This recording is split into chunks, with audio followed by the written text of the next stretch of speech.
Efesios capítulo 2, por favor. Efesios capítulo 2, y continuamos con esta carta que ha sido clasificada entre los teólogos más importantes o históricamente más importantes, como la reina de todas las cartas. Y justamente una de las características más sobresalientes de la carta es que Pablo, inspirado por el Espíritu Santo, logra plasmar o escribir una carta con una naturaleza universal. Es decir, que aunque está escrita y dirigida intencionalmente para la gente de la iglesia de esta ciudad llamada Éfeso, es una carta que por lo general de su contenido se puede ajustar perfectamente al contexto de cualquier iglesia en donde sea que esté, así sea en Asia, en China, en América, donde sea que esté, y sin importar el momento histórico en el cual se encuentre esa iglesia, ¿no? Es decir, es tan aplicable para la iglesia antigua como para nosotros, la iglesia Pan de Vida, 2000 años después, aun cuando no tenemos ninguna relación o no tenemos ningún parecido con la iglesia de Éfeso, más allá de nuestro Señor Jesucristo. Y esto termina volviéndose súper importante, porque esa naturaleza universal de la carta le permite a Pablo no estar limitado o encajonado a simplemente hablar de un tema específico, como sí lo llega a hacer en otras cartas, ¿no? Como la carta que le escribe a los Gálatas o la carta que le escribe a los Corintios, en donde Pablo tiene que escribirles básicamente para defender y autentificar su ministerio, ¿no? Y toda la carta gira alrededor de esta. La carta a los Efesios no. Tiene esta libertad Pablo de ponerse a escribir y de plasmar lo que el Espíritu Santo quizá en ese momento le va dictando en su corazón. Por lo que de alguna manera termina convirtiéndose de manera fascinante en la plataforma desde la cual el apóstol Pablo va a poder desbordar ese fuego que ardía en su corazón con referencia a dos temas sumamente relevantes. Jesús, como aquel en el cual hoy tú y yo estamos posicionados, o más bien, Jesús como aquel en el que ha creído en Él y el que lo ha reconocido como su Señor y su Salvador, ha sido posicionado. Y la iglesia como ese cuerpo a través del cual Jesús manifiesta en toda su plenitud quién es Él. De hecho, el capítulo 1 termina diciéndonos básicamente eso, o haciendo referencia a la iglesia como la plenitud de aquel que todo lo llena en todo. Y algo súper profundo esto es que Pablo entiende que el propósito de la iglesia, en ese momento una iglesia relativamente nueva, una iglesia que recién comienza a levantar y a funcionar como tal, como una iglesia. El propósito de esa iglesia era convertirse justamente en el reflejo de lo que ahora era, estando posicionado en Cristo. Por eso uno de los puntos que más trascienden en todas las cartas de Pablo, no solamente en la de Efesios, sino en todas las cartas de Pablo, tiene que ver con la idea de que la salvación, de que esta nueva identidad con la que somos revestidos, estando en Jesús, no solamente opera y tiene un efecto en un plano individual, sino que trasciende a un plano colectivo o a un plano global, con el propósito de edificar lo que nosotros hoy conocemos como el cuerpo de Cristo. Y esto es súper importante que lo entendamos, porque quizás has escuchado esto. La iglesia está donde tú estás. ¿Has escuchado esa frase? ¿No? Y tiene cierta parte de verdad, o entiendo el corazón detrás de eso. Pero realmente somos iglesia, o el concepto más apegado bíblico de lo que es una iglesia es cuando nos juntamos, cuando nos unimos, cuando hay dos o más reunidos en su nombre, es cuando formamos esto que Dios desde un principio pensó y edificó como iglesia. De manera individual somos cristianos, en unidad o en grupo o en comunidad somos un cuerpo. No sé si queda claro este punto. Más adelante vamos a entrar un poquito más en detalle de esto. Bueno, Pablo va a escribir más acerca de esto, pero específicamente lo que Pablo entiende, el propósito de la iglesia es formar o edificar lo que nosotros hoy conocemos como el cuerpo de Cristo. Y parte de lo que hoy voy a hablarte es justamente de esto, de cómo es que la cruz de Jesús nos une como un solo cuerpo, bajo una misma identidad y bajo un mismo propósito. Así que si estás ahí en Efesios capítulo 2, voy a darle lectura del versículo 11 al 22. Por tanto, acuérdense de que en otro tiempo, ustedes, los gentiles, en cuanto a la carne, eran llamados incircuncisión por la llamada circuncisión hecha con mano en la carne. En aquel tiempo estaban sin Cristo, alejados de la ciudadanía de Israel y ajenos a los pactos de la promesa, sin esperanza y sin Dios en el mundo. Pero ahora en Cristo Jesús, vosotros que en otro tiempo estaban lejos, han sido hechos cercanos por la sangre de Cristo, porque Él es nuestra paz, que de ambos pueblos hizo uno, derribando la pared intermedia de separación, aboliendo en su carne las enemistades, la ley de los mandamientos expresados en ordenanzas, para crear en sí mismo de los dos un solo y nuevo hombre, haciendo la paz. Y mediante la cruz, reconciliar con Dios a ambos en un solo cuerpo, matando en ella las enemistades. Y vino y anunció las buenas nuevas de paz a vosotros que estaban lejos y a los que estaban cerca también, no había distinción. Porque por medio de él, los unos y los otros tenemos entrada por un mismo espíritu al Padre. Así que ya no son extranjeros ni advenedizos, sino conciudadanos de los santos y miembros de la familia de Dios, edificados sobre el fundamento de los apóstoles y profetas, siendo la principal piedra del ángulo Jesucristo mismo, en quien todo el edificio, bien coordinado, va creciendo para ser un templo santo en el Señor, en quien ustedes también son juntamente edificados para morada de Dios en el Espíritu. A través de el relato que Génesis 3 nos presenta, podemos apreciar que con la caída del hombre en el pecado, se vieron 4 áreas fundamentalmente afectadas por esto. Una es la relación del hombre con Dios, es decir, el hombre ya no ve a Dios de la misma manera.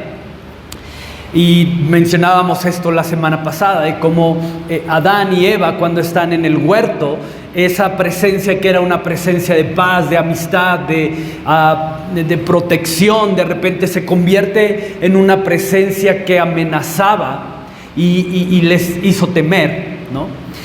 Pero también se vio afectada la relación del hombre con su prójimo, es decir, esa relación mutua, esa unidad, ese corazón cercano con el prójimo, simplemente ya no está. Y ahora comienza a haber enemistades, comienza a haber pleitos, discordias, guerras, etc. Pero también se vio afectada la relación entre el hombre y la creación, ¿no? Y entonces ahora el hombre, en lugar de buscar, como dijo Dios, sobre edificar y llenar la tierra y enseñorearse de una manera que honrara a Dios, la naturaleza. Ahora el hombre comienza a explotar la naturaleza, comienza a abusar de ella, comienza a ver que no es necesario o tan necesario como Dios había dicho, que determinado tiempo la tierra se dejara reposar para que se reactivara y pudiera seguir dando frutos, sino que ahora es plantar, derribar, etcétera, ¿no? Y calentamiento global y todo lo que nosotros conocemos el día de hoy. Pero también se vio afectada la relación del hombre consigo mismo. Es decir, el hombre ya no ocupa la posición de creación, sino que ahora el hombre quiere ocupar la posición de creador. Se ve mucho más allá de lo que realmente es. Y ya no se cree dependiente de un Dios, sino que ahora se cree autónomo y cree que puede manejar las cosas a su manera y que simplemente no necesita a Dios. Entonces estas 4 áreas son brutalmente afectadas o modificadas por medio o a consecuencia del pecado. Y lo que Pablo escribe aquí, lo que ya leímos, tiene que ver especialmente con el segundo punto, la relación del hombre con el prójimo. Si te fijas, Pablo habla y prácticamente del 11 al 22 prácticamente es el mismo tema: separación y enemistades. Ustedes antes estaban lejos.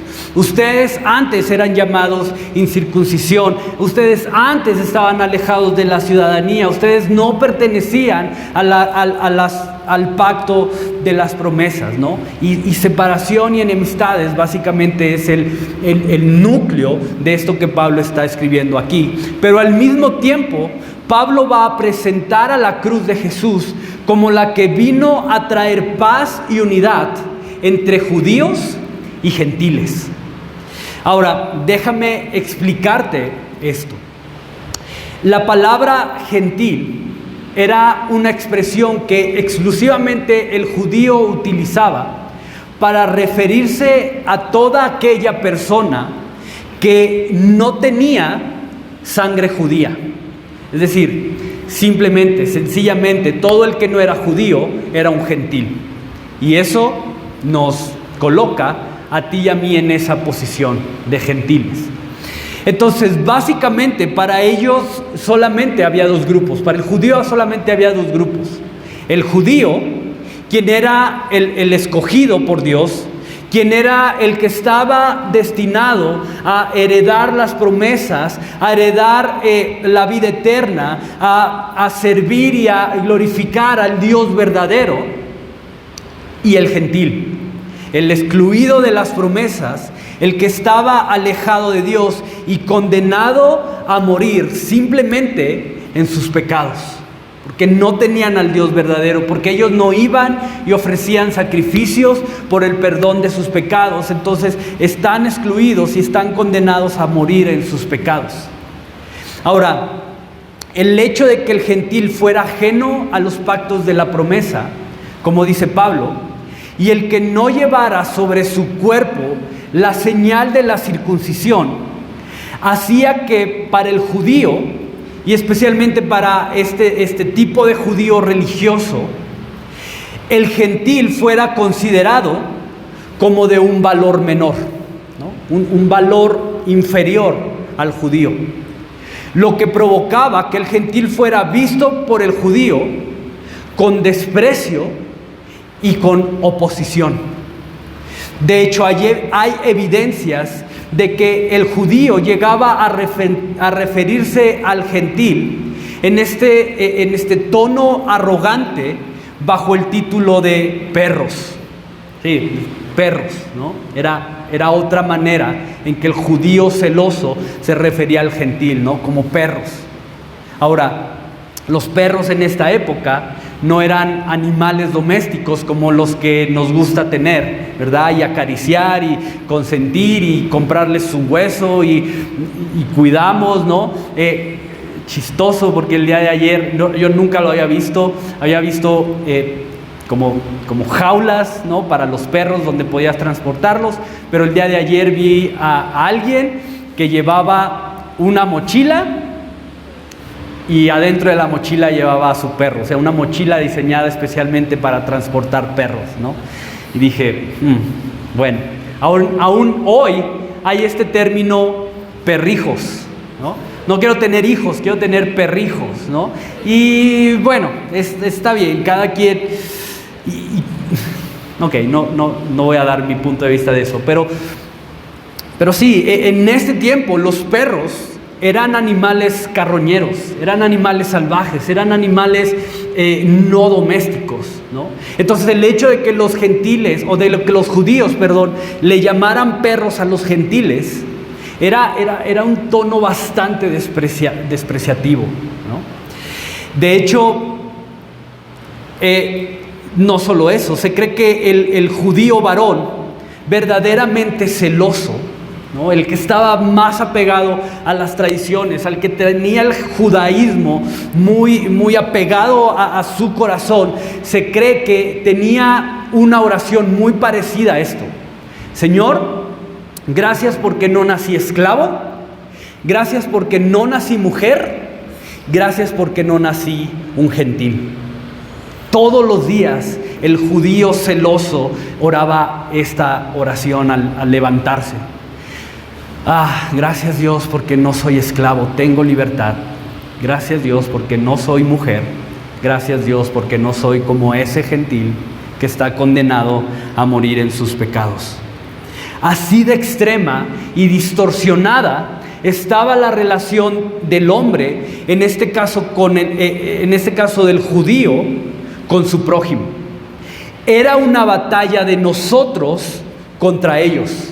Nosotros los judíos, nosotros que tenemos al Dios verdadero, contra ustedes los gentiles que son idólatras y que van a morir en sus pecados. En donde Pablo, como dice Pablo en el versículo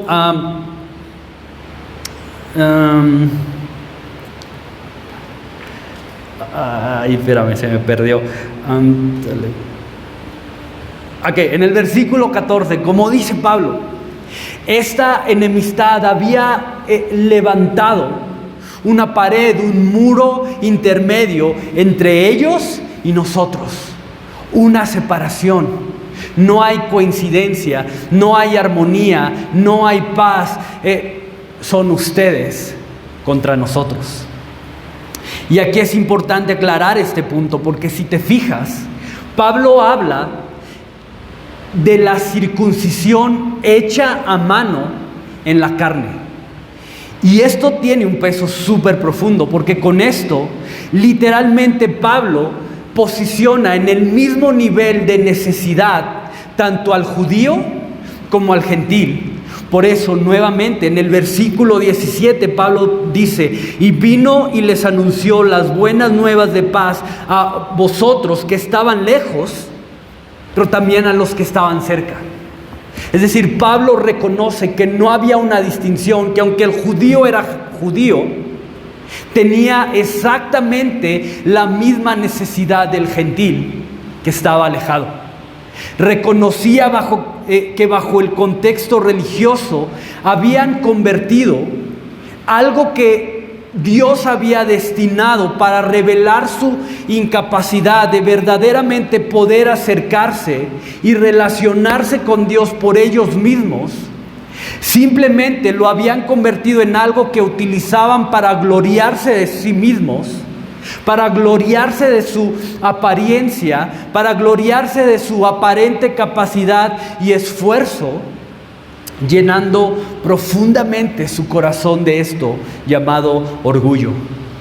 Nosotros y ustedes, nosotros tenemos al Dios verdadero, ustedes son unos gentiles, ¿no? Háganse para allá.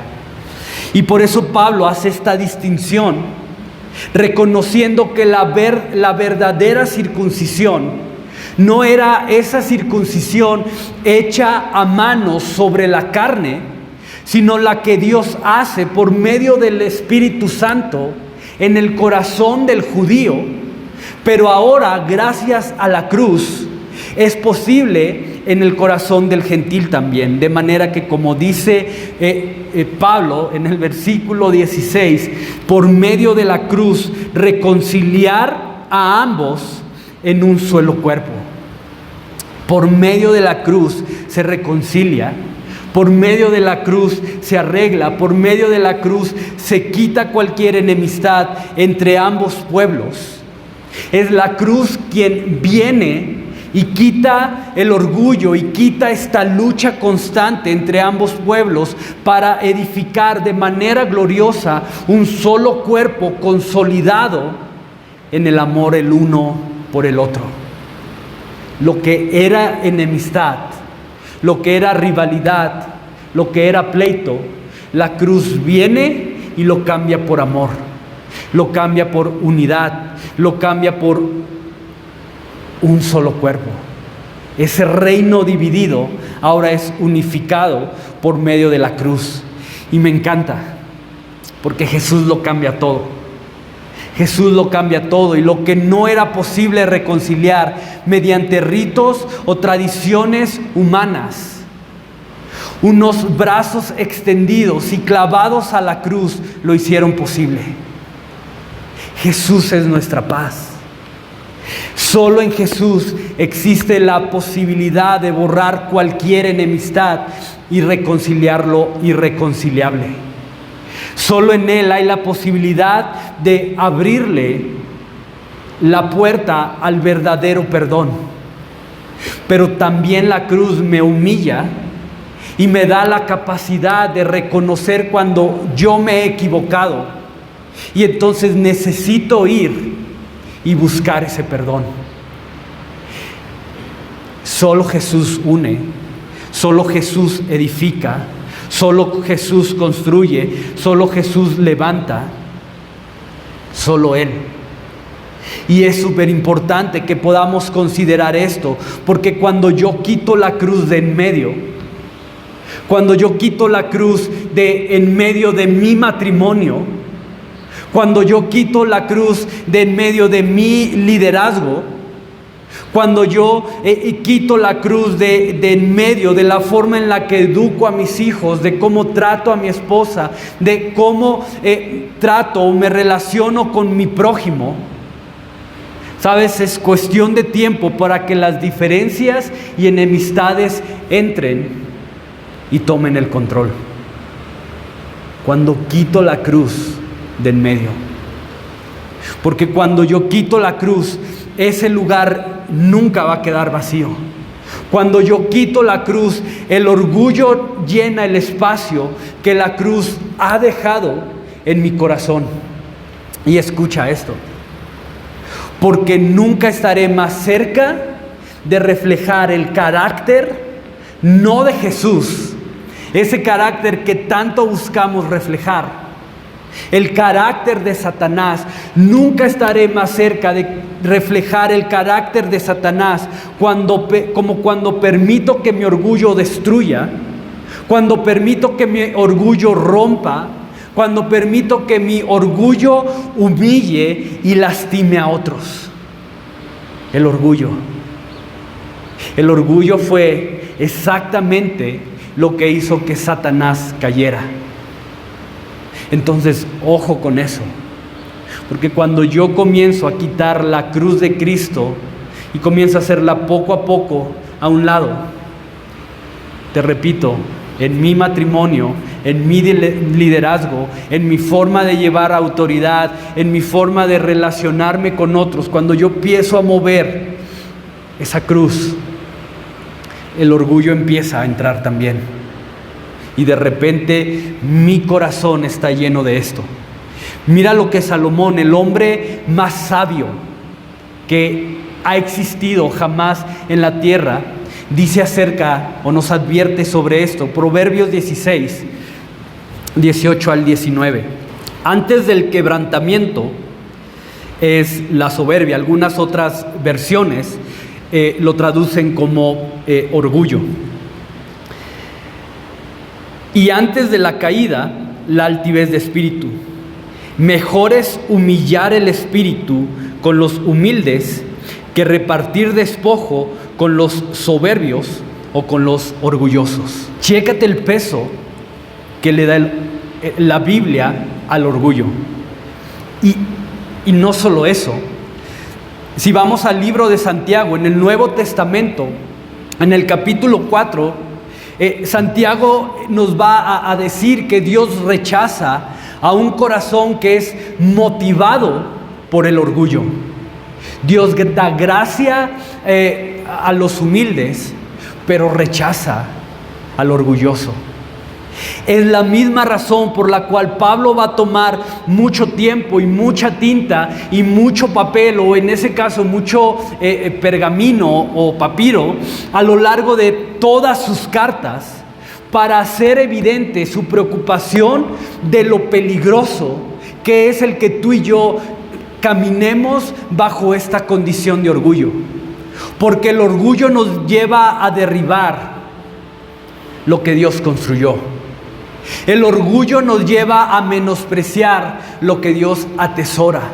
El orgullo me lleva a separar lo que Dios une.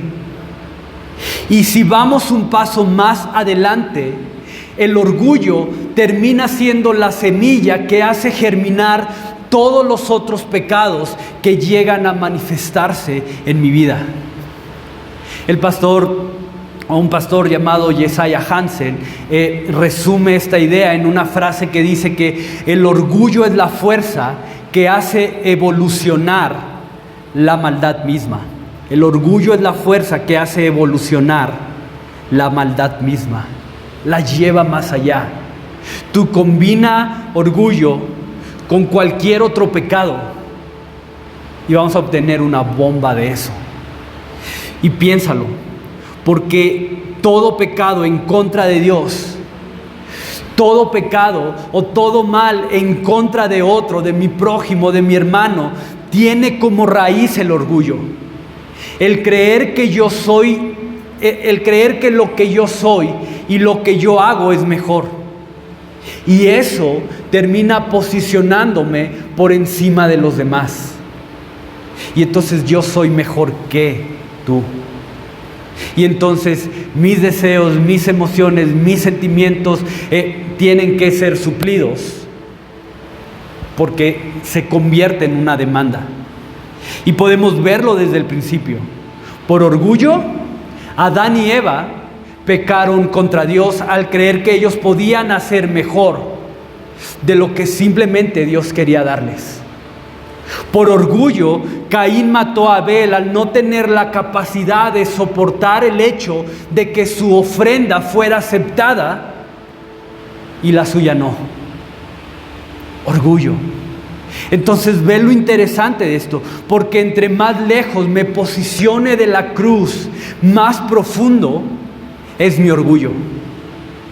Entre más lejos esté yo de la cruz, más puertas abiertas estaré dándole al orgullo para que entre y tome el control de mi corazón. Y el problema con esto es que entre más grande es mi orgullo, más ciego me vuelvo a él. Es decir, menos sensible soy al orgullo. Como le había pasado a la nación de Israel, creyendo que eran el pueblo escogido, el pueblo que Dios había apartado, el pueblo que Dios quería hacer un real sacerdocio de Él. Ahora era un pueblo que por su orgullo estaba totalmente alejado del corazón de Dios. Pero su cruz, esa cruz destinada a lo más indigno y menospreciado de la época, le abrió la puerta a la reconciliación.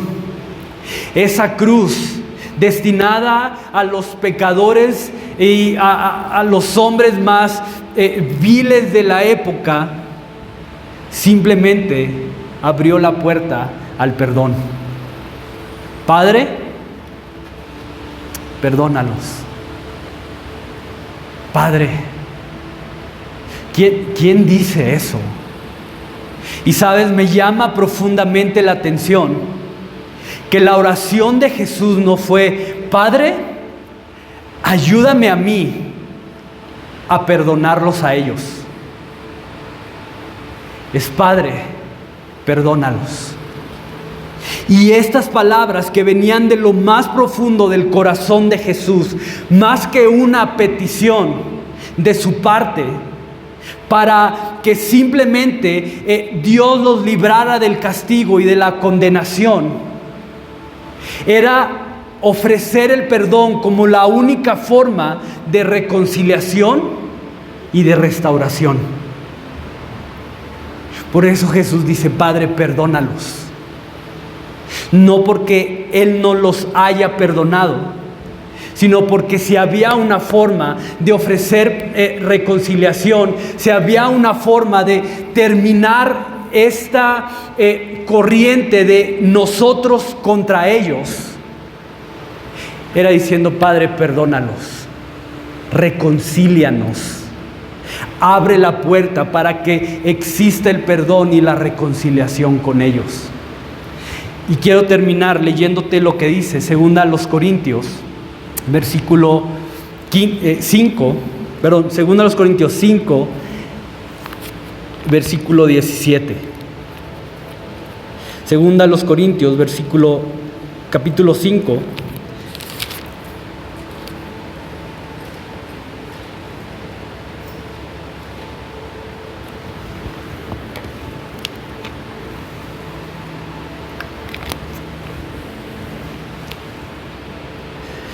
Segunda Corintios 5, 17. De modo que si alguno está en Cristo, nueva criatura es. Las cosas viejas pasaron, he aquí todas son hechas nuevas.